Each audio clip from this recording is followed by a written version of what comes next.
કોસમ પાઠ સ્કૂલમાંથી હું દસંતના તમારી સમક્ષ હાજર થયો છું। આજે આપણે વિજ્ઞાન વિષયમાં ચેપ્ટર નંબર 4 પરમાણુના બંધારણમાં આપણે બીજા લેક્ચરમાં આગળ વધવાનું છે। એ પહેલા તમને કહી દઉં કે પહેલા લેક્ચરમાં આપણે શું કર્યું હતું। પહેલા લેક્ચરની અંદર આપણે પરમાણુમાં રહેલા કણો વિશે માહિતી આપી હતી। પ્રોટોન, ન્યુટ્રોન અને ઇલેક્ટ્રોન, આ ત્રણે ત્રણ કણો, તેના દર કેટલો છે, તેના શોધકનું નામ શું છે, કઈ સાલમાં શોધ થઈ, વીજભાર કેટલો છે, દળ કેટલો છે, આના વિશે માહિતી આપી હતી। ત્યારબાદ તમને યાદ હોય તો થોમ્સનનો પરમાણુ મોડેલ આપેલો હતો, તરબૂચ મોડેલ। તરબૂચ મોડેલમાં શું હતું, ધન વીજભાર અને ઋણ વીજભાર કેમ ગોઠવાયેલું છે। તો ત્યારબાદ હવે નવો પરમાણુ મોડેલ શીખવાનું છે, રુથરફોર્ડનો પરમાણુ નમૂનો। અહીં મેં તમને આકૃતિ આપતા પહેલા એ કઈ રીતના એને પ્રયોગ કર્યો એ વિશે તમને માહિતી આપી દઉં। તેને સૌપ્રથમ એક સોનાનું વરખ લીધું। પ્રશ્ન થતો છે, સોનાનું વરખ શા માટે? ધાતુઓમાં ટીપાવનો ગુણધર્મ હોય છે, પરંતુ ધાતુઓની અંદર પણ સોનું કે ચાંદી એ બે એવી ધાતુઓ છે કે સંપૂર્ણ તેને ટીપી શકાય છે અને એકદમ પાતળું વરખ બનાવી શકાય। તમને યાદ હોય તો આપણે કાજુ કતરીની અંદર ઉપર ચાંદીનું વરખ જોતા જ હશો, એકદમ પાતળું હોય છે। આમ સોનાનો ઉપયોગ કરીને તેને એકદમ નાનું પાતળું વરખ બનાવેલું છે। ઈ વરખમાં તેને એક જ લાઈનમાં લગભગ 1000 પરમાણુ સમાઈ શકે એટલી જ તેને નાનું વરખ બનાવેલું હતું, અને જે સોના સાથે આપણે કરી શકીએ છીએ। ત્યારબાદ તેને આલ્ફા કણ, નામ નવું હશે પણ આલ્ફા કણ બીજું કાંઈ નથી, ધન વીજભારી કણ છે। જેમ બીટા અને ગામા કણો પણ આવે છે, આલ્ફા પોઝિટિવ હોય, બીટા નેગેટિવ હોય ને ગામા ચાર્જ વિહીન હોય છે। તો આલ્ફા કણો કેમ લીધા? તો તેને આલ્ફા કણ તરીકે હિલિયમના પરમાણુનો ઉપયોગ કર્યો। હિલિયમના પરમાણુની અંદર એટલે તમને બધાને ખ્યાલ હોવો જોઈએ કે હિલિયમની અંદર આપણે 2 પ્રોટોન ને 2 ન્યુટ્રોન થઈને તેનું 4 દર ધરાવતું 4 u જેટલું દર ધરાવતો કણ બને છે, જે વધારે ભારે પણ હોય છે। હવે તેને પ્રયોગ કેમ કર્યો તેના વિશે માહિતી આપી દઉં। તેને અહીં જો સોનાનું વરખ બનાવેલું છે, લખેલું છે સોનાનું વરખ, એકદમ પાતળું છે। અહીં ડોટ કરેલા છે તે તેનું કેન્દ્ર લેવામાં આવે છે, જે આપણને અત્યારે તો ખ્યાલ છે પણ તેના પ્રયોગ વખતે તે આ કેન્દ્ર તેને ખ્યાલ હતો નહીં। આ તેને કેન્દ્રમાં કેમ ધન વીજભારી છે અને ઋણ વીજભારી છે તેના માટે પ્રયોગ કરેલો હતો। તો અહીં આપણે કેન્દ્ર બતાવેલું છે। તેને એક બાજુથી આલ્ફા કણનો મારો ચલાવ્યો, જો અહીંયા એરા આપેલા છે અહીં સુધી, એ આલ્ફા કણો છે। સામાન્ય રીતે પ્રયોગ દ્વારા વિચારો, 1 2 3 4 5 6 7 8 કણો અહીંયા આપેલા છે। 8 કણોની અંદર 1 2 3 4 5 6 કણો, 6 કિરણો અહીં બહાર નીકળ્યા છે। થતું હશે 2 કણો ક્યાં ગયા? તો 2 કણોની એક તમે બતાવો, એક કણ અહીંયા વેચ્યું છે, એક કણ અહીંથી વિચારો એટલે કે પાછું ફેરવ્યું છે। આવું શા માટે થયું? તો એના વિશે તમને સમજાવ્યું કે જ્યારે અતિ સૂક્ષ્મ પાતળું વરખ બનાવેલું હોય ત્યારે પરમાણુ એક લાઈનમાં ગોઠવાયેલા હોય તેમ કહી શકીએ। રુથરફોર્ડે શું કીધું કે જ્યારે આલ્ફા કણોને આપણે એની પર આપાત કર્યા ત્યારે વધારેમાં વધારે બધા કણો એમાંથી પસાર થઈ ગયા। તો એવું કહી શકાય કે તેને પસાર થવા માટે કંઈક કોરો માર્ગ, ખુલ્લો માર્ગ મળેલો હશે? તો કે હા। એમાંના અમુક કણો પાછા ફર્યા। જ્યારે કોઈ વસ્તુ પાછી ક્યારે ફરે? જ્યારે તેની સામે કંઈક વસ્તુ અથડાતી હોય। જેમ કે આપણે કોઈ પણ એક દડાને આપણે ફેંકીએ છીએ તો પાછો ફરે તો એ કઈ રીતના ફરતો હોય? તેની સાથે કંઈક અથડાયેલો હોવો જોઈએ।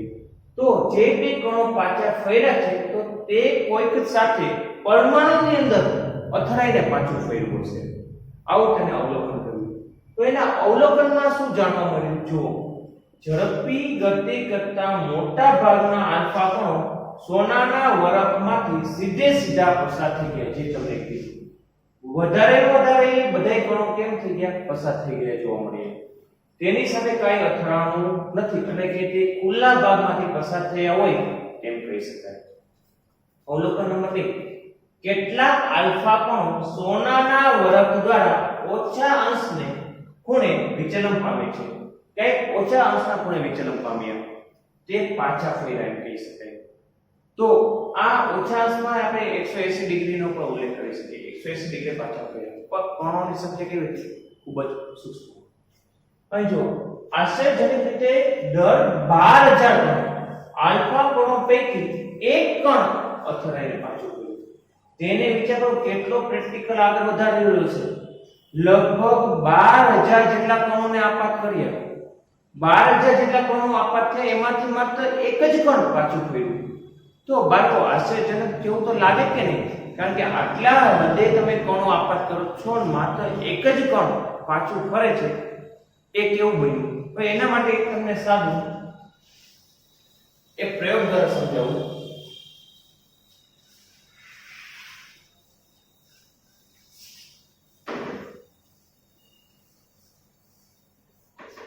એક તમને કહ્યું કે એક અહીં ભીત રાખી છે. ભીતમાં તમે આ પ્રયોગ જાતે પણ કરી શકો. ભીતમાં એક દરોને તમે અથડાવો છો. તમને ખબર છે દરો અથડાઈને પાછો ફરશે. બીજો દરો અથડાવશો, બીજો પણ પાછો ફરશે. આવા લગભગ તમે 10 દરાઓ આની તરફ આપાત કરો એટલે કે નાખો તો 10 એ 10 દરા પાછા ફરશે. શા માટે? કારણ કે ભીત એક સજળ છે, જેને પરિણામે 10 એ 10 દરાઓ પાછા તમારી તરફ ફરશે. તો હવે આ પ્રયોગ દ્વારા આપણે વિચારવું તો કેમ કે હવે એક માણસને આખી પટ્ટી બાંધીને એને એક આવી તાર જેવામાં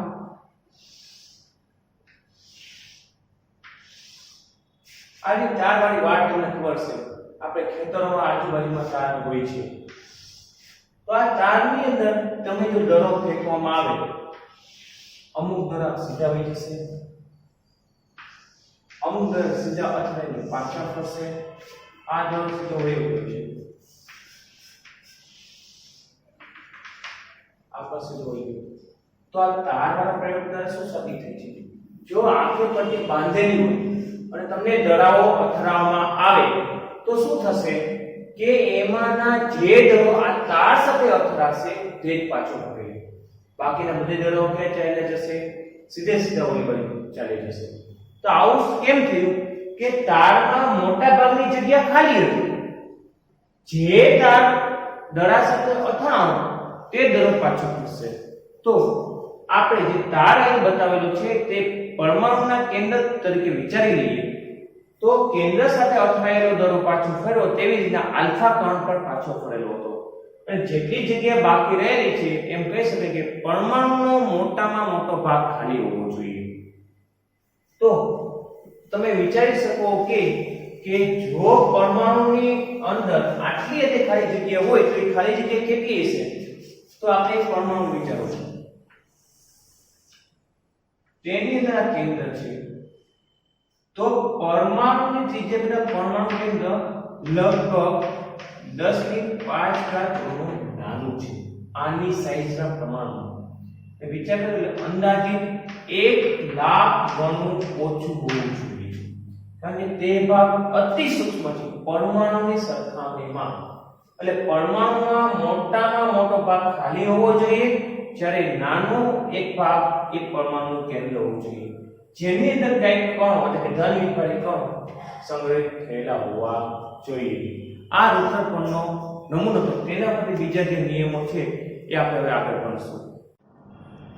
હવે રુદ્રકોણના પરમાણુના મોડેલની લાક્ષણિકતા જોવાની છે. લાક્ષણિકતા શું છે તમે જણાવી દો. પરમાણુમાં રહેલા ધન વિખેરાયેલ કેન્દ્રને પરમાણુનું કેન્દ્ર કહે છે. જે જગ્યાએ ધન વિખેરાવ એકઠો થયેલો છે તેને આપણે કેન્દ્ર કહીએ છીએ. તમને યાદ હોય તેને આપણે ન્યુક્લિયસ પણ કહેતા હોઈએ છીએ. ન્યુક્લિયસ એ કેન્દ્રનું નામ જ છે. પરમાણુનું મોટા ભાગનું બધું જ દળ તેના કેન્દ્રમાં સમાયેલું છે. તમને એમ થતું એવું કેમ બાળકો? મેં તમને અગાઉ એક ટેબલ આપેલું હતું, તેમાં જો ઇલેક્ટ્રોનનું દળ ખૂબ જ સૂક્ષ્મ હતું, જે પ્રોટોન અને ન્યુટ્રોનનું દળ વધારે હતું. તો બધું જ દળ કેન્દ્રમાં એકઠું થયેલું હોય તો પરમાણુનું સંપૂર્ણ દળ શેમાં સમાયેલું કહી શકાય? કેન્દ્રમાં સમાયેલું કહી શકાય. કારણ કે ઇલેક્ટ્રોન ભલે ને આસપાસ ગતિ કરતા હોય પરંતુ એનું દળ કેવું હતું? સાવ નહીં હોય. એટલે ટેબલ એટલે તમને કીધેલું હતું કે ખૂબ જ અગત્યનું છે ને તેના આંકડાઓ પણ મહત્વના છે. બીજો, ઇલેક્ટ્રોન કેન્દ્રની આસપાસ નિશ્ચિત કક્ષાઓમાં ભ્રમણ કરે છે. તો એની કેન્દ્રની આસપાસ ઇલેક્ટ્રોન ભ્રમણ કરતા હોય છે. તે બીજી લાક્ષણિકતા. ત્રીજી, પરમાણુના કદની સાપેક્ષ તેના કેન્દ્રનું કદ ઘણું જ નાનું હોય છે. આ તો મેં હમણાં આપણે ચર્ચા કરી કે તે કેટલા 1 લાખ ગણું નાનું છે. તો એમ કહી શકાય કે પરમાણુની સાપેક્ષે તેનું કેન્દ્ર એ ખૂબ જ સૂક્ષ્મ હોય તેમ કહી શકાય. આ રુથરફોર્ડના પરમાણુ મોડેલની લાક્ષણિકતાઓ કહેવામાં આવે છે. પરંતુ આ પરમાણુ મોડેલની લાક્ષણિકતાને બધું હોવા છતાં પણ તેમાં અમુક ખામીઓ હતી. તે ખામીઓ તમને સમજાવી દઉં.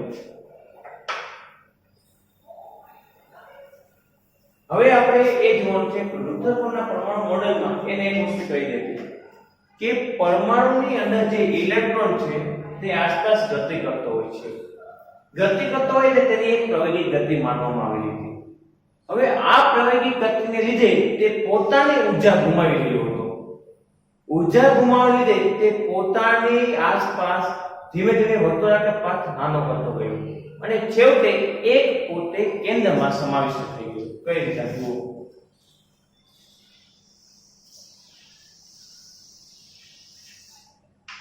આ ઇલેક્ટ્રોન છે. ઇલેક્ટ્રોન જે વર્તુળાકાર માર્ગમાં ગતિ કરતો હતો ત્યારે પ્રવેગી ગતિને પરિણામે તે પોતાની ઊર્જા રિલીવ કરતો ગયો. એટલે ઊર્જા તેમાંથી શું થઈ ગઈ? જતી રહી. ઊર્જા રિલીવ થતી હોવાને લીધે તે પોતાની ત્રિજ્યામાં ઘટાડો કરતો ગયો. અંતે અહીં શું આપેલું છે? કેન્દ્ર. પરમાણુના કેન્દ્રમાં અંત પામ્યો. આ રુથરફોર્ડના પરમાણુ મોડેલની ખામીઓ કહેવામાં આવે છે. કારણ કે તમને બધાને અત્યારે બેઝિક તો ખ્યાલ હોય જ છે કે ઇલેક્ટ્રોન તેની આસપાસ ગતિ કરે છે કે તે કેન્દ્રમાં અંત પામતો નથી. આ રુથરફોર્ડની આ ખામીને આપણે દૂર કરવાની હતી.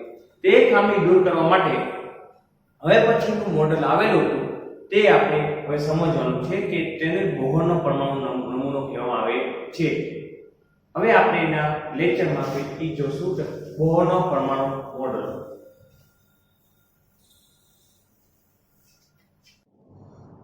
હવે બાળકો આપણે બોહરનો પરમાણુ નમૂના વિશે શીખવાનું છે. બોહરનો પરમાણુ નમૂનો ખૂબ જ સરસ અને સારો પણ હતો. હવે બોહરે પરમાણુ નમૂના પહેલા તેને અમુક અભિધારણાઓ આપેલી તે આપણે જોઈ લઈએ. ઇલેક્ટ્રોનની સ્વતંત્ર કક્ષાઓ તરીકે ઓળખાતી અમુક ચોક્કસ કક્ષાઓ જ પરમાણુમાં માન્ય કક્ષાઓ ગણાય છે. એટલે કે ઇલેક્ટ્રોન જે કક્ષામાં પરિભ્રમણ કરે છે તે પરમાણુની આસપાસ રહેલી ચોક્કસ કક્ષાઓ હોય છે. અભિધારણા નંબર 2. સ્વતંત્ર કક્ષાઓમાં પરિભ્રમણ દરમિયાન ઇલેક્ટ્રોન વિકિરણ સ્વરૂપે ઊર્જા મુક્ત કરતા નથી. એટલે જે આપણે રુથરફોર્ડે કીધેલું હતું તે પ્રમાણે પરમાણુમાં રહેલો ઇલેક્ટ્રોન ઊર્જા મુક્ત કરે છે તેવું તેને કહેલું હતું. તે પોતાની ખામીને દૂર કરી બોહરે શું કીધેલું કે વિકિરણ સ્વરૂપે ઊર્જા મુક્ત કરી શકતો નથી. આમ રુથરફોર્ડની ખામીઓ દૂર કરવા માટે બોહરે એક નવા પરમાણુ મોડેલની રચના કરી. હવે આ જે અભિધારણાઓ હતી તેને આધારે હવે પરમાણુ મોડેલ તેને કઈ રીતના રજૂ કરેલું છે તે તમને બતાવી દઉં.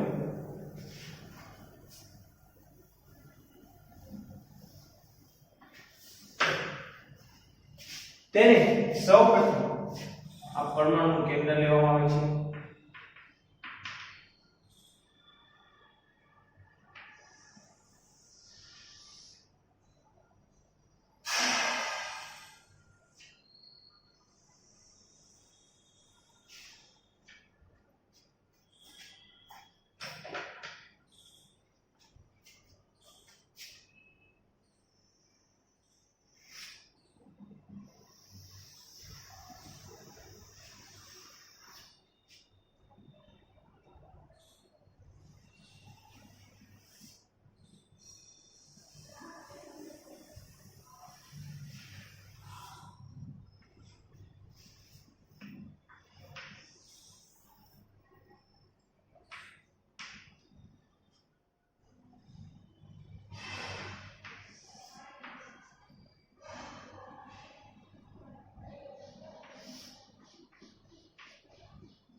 એ બાળકો એક પરમાણુ મોડેલ આપેલું છે. પરમાણુ મોડેલમાં શું છે કે અહીં એક પરમાણુનું કેન્દ્ર રહેલું છે. અહીં ધન વીજભારિત કણ પ્રોટોન અને વીજભારિત ન્યુટ્રોન રહેલા છે. અહીં આ કક્ષાઓમાં તેણે ઇલેક્ટ્રોનનું પરિભ્રમણ બતાવેલું છે. શું બતાવેલું છે? ઇલેક્ટ્રોનનું પરિભ્રમણ. હવે એના માટે તેને ઊર્જા સ્તરને આધારે અમુક કક્ષાઓ રજૂ કરી કે એલ એમ એન. જેમ કક્ષાઓ આગળ વધે તેમ તમે કરતું જવાનું. હવે આ કક્ષાઓની બાજુમાં મેં 1 2 3 4 નંબર આપેલા છે. હમણાં તમને સમજાવી દઉં.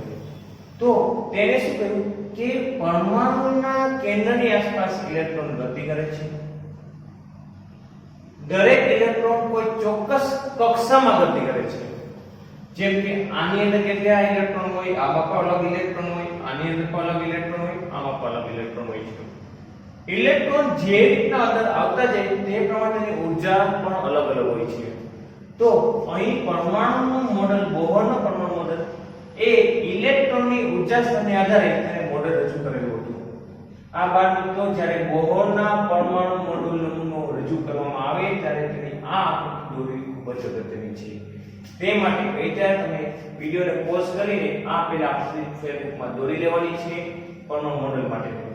હવે ત્યાર પછી હું તમને એ શીખવું છું કે પરમાણુના મોડેલમાં કેન્દ્રની આસપાસ ઇલેક્ટ્રોન કઈ રીતના ગોઠવાયેલા હશે, કેટલી સંખ્યામાં ગોઠવાયેલા હશે તે તમને કહું.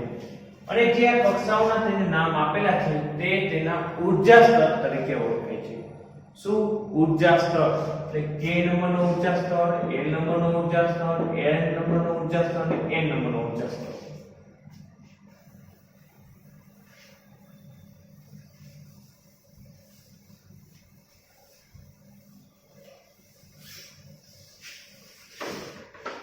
હવે બાળકો સૌપ્રથમ આપણે k કક્ષા લઈ લઈએ. તેમાં n ની વેલ્યુ હતી 1. તો દરેકમાં ઇલેક્ટ્રોન કેટલા સમાય તેના માટેનું સૂત્ર અહીં તમે લખી દો. 2n2. કેટલું છે? 2n2. આ બોહરના પરમાણુ મોડેલ અનુસાર દરેક કક્ષામાં કેટલા ઇલેક્ટ્રોન સમાઈ શકે તેના માટેનું સૂત્ર છે. હવે કક્ષા નંબર 1 માટે તમને કહી દઈએ કે કક્ષા n બરાબર 1. તો ઇલેક્ટ્રોન સંખ્યા બરાબર 2 કૌંસમાં 1 નો વર્ગ. કેટલા ઇલેક્ટ્રોન સમાશે? પહેલી કક્ષામાં 2 ઇલેક્ટ્રોન સમાશે.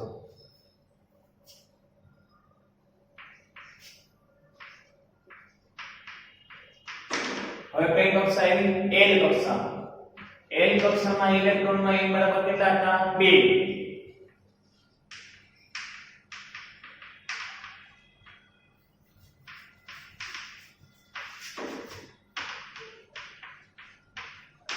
તેમાં ઇલેક્ટ્રોનની સંખ્યા કેટલી? l કક્ષામાં n બરાબર 2 કરો. 2 કૌંસમાં 4 કેટલા આવશે?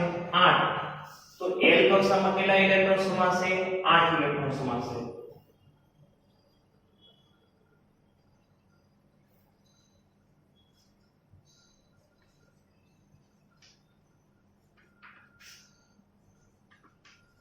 હવે કઈ કક્ષા આવી? k l m નંબરની કક્ષા.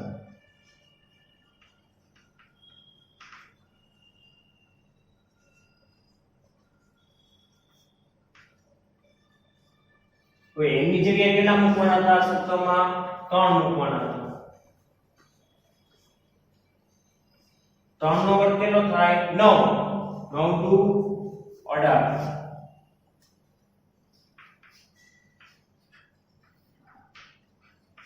હવે કઈ કક્ષા આવી બાળકો?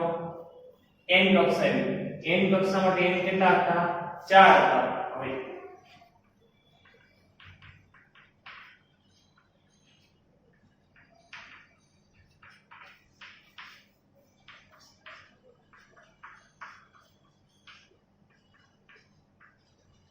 તો અહીં જો n કક્ષામાં n બરાબર 4 હોય. સૂત્રમાં n ની જગ્યાએ કેટલા મૂકવામાં આવે છે? 4 મૂકવામાં આવે છે. ઇલેક્ટ્રોનની સંખ્યા કેટલી થશે? 2 કૌંસમાં 4 નો વર્ગ. 4 નો વર્ગ એટલે કેટલા થશે? 16. 16 દુ 32. તો n કક્ષામાં કેટલા ઇલેક્ટ્રોન સમાશે 32. આમ પરમાણુ મોડેલ બોહરના અનુસાર કે l m અને n ઊર્જા સ્તરના તે ઊર્જા સ્તરોની અંદર ઇલેક્ટ્રોન કેટલા સમાણા તો પહેલી કક્ષામાં 2, બીજી કક્ષામાં 8, ત્રીજી કક્ષામાં 18, ચોથી કક્ષામાં 32. આમ આ ગણતરી વડે મેં તમને બતાવેલું છે બોહરના પરમાણુ મોડેલ અનુસાર દરેક કક્ષામાં કેટલા ઇલેક્ટ્રોન સમાય છે. આમ બોહરના પરમાણુ મોડેલ થી આપણે ઇલેક્ટ્રોનને કઈ રીતે ગોઠવવામાં આવતા હતા 2, 8, 18 અને 32. આમ બોહરે એવું કીધેલું કે પરમાણુના કેન્દ્રની આસપાસ ઇલેક્ટ્રોન દરેક કક્ષામાં પહેલામાં 2, બીજામાં 8, ત્રીજામાં 18 અને ચોથી કક્ષામાં 32 ઇલેક્ટ્રોન સમાઈ શકે છે. આમ બોહરનો પરમાણુ મોડેલ એ ઇલેક્ટ્રોનની ગતિ કઈ રીતના છે અને કેટલા ઇલેક્ટ્રોન અંદર સમાઈ શકે તેના માટે હતો અને તે ઊર્જા સ્તર પર આધારિત હતો. કઈ રીતના કે જેમ જેમ આગળ વધતા જઈએ તેમ તેની ઊર્જામાં ઘટાડો થાય છે. બાળકો એવો પ્રશ્ન છે કે ઊર્જામાં ઘટાડો કેમ થાય તો એક તમને એના માટે એક સાદી વસ્તુ સમજાવી દઉં. પરમાણુ કેન્દ્ર અહીં આપેલું છે. પહેલી કક્ષા, બીજી કક્ષા અને ત્રીજી કક્ષાને ઉદાહરણ લઈએ. પહેલી કક્ષામાં કેન્દ્રનું આકર્ષણ કેવું હશે વધારે, એટલે તેને દૂર કરવા માટે આપણે વધારે ઊર્જાની જરૂર પડે. એટલે પહેલી કક્ષામાં ઊર્જા કેવી હશે વધારે. ત્યારબાદ બીજી કક્ષાની વાત કરી લઈએ તો બીજી કક્ષા ઉપર કેન્દ્રનું આકર્ષણ કેવું હશે પહેલી કક્ષાની સરખામણીમાં ઓછું હશે. તો તેને દૂર કરો પહેલી કક્ષા કરતા કેવો રહેશે સરળ. અને ત્યારબાદ છેલ્લી કક્ષાનું વિચારી લઈએ. છેલ્લી કક્ષામાં કેન્દ્રનું આકર્ષણ ઓછું હશે અને તેને દૂર કરવો પણ કેવો હશે ઓછો. તો બાળકો એમ કહી શકે કે નહીં કે f m અને n કક્ષાઓમાં ઊર્જા સ્તરમાં ક્રમશઃ ઘટાડો થાય છે. તો સૌથી વધારે ઊર્જા કોનામાં હશે k સ્તરમાં, પછી n માં, ત્યારબાદ m માં, ત્યારબાદ n માં. એમ કરતા જઈએ તો આગળ વધી શકીએ છીએ. આમ પરમાણુનો બોહરનો મોડેલ નમૂનો એ સારો હતો અને તેને કઈ રીતના ઇલેક્ટ્રોનની ગતિ છે તે તેને બતાવી હતી. હવે ત્યારબાદ આપણે એના પછીના લેક્ચરમાં તેની આગળ હવે પરમાણુના વિષયનો થોડો કણો વિશેની વાતચીત અને તે આગળ વધારશું. આજે અહીં આ લેક્ચરની સમાપ્તિ કરીએ છીએ. Thank you.